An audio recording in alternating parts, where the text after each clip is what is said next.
You know, I'd spent 21 years as a naval officer. I thought I was out there doing the job in the Cold War, at least, and somebody else was protecting the streets of Britain. But what I actually discovered was that while I was out doing my job at sea, these bad guys were running amok in the country. And that was the point that I decided I wasn't just going to sit back, I was going to do something.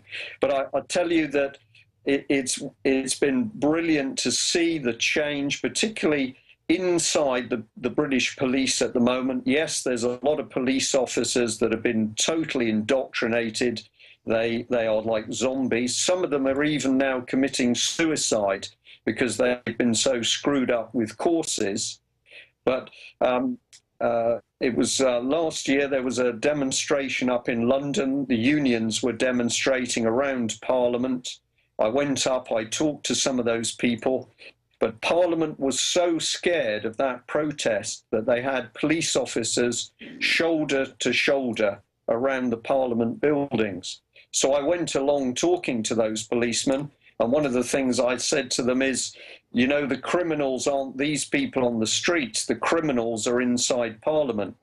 And it was interesting how many of those guys said to me, we know where the criminals are.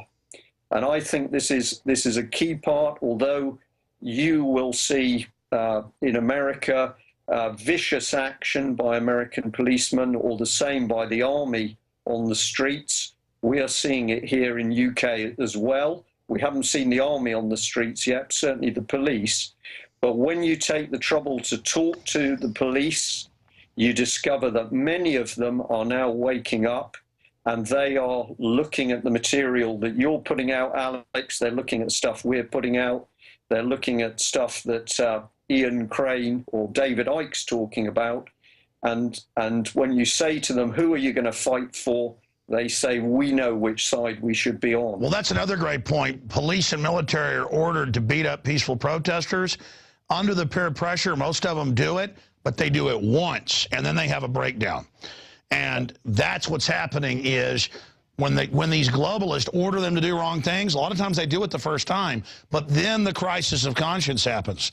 So we have to know that, and that's what's beginning to happen.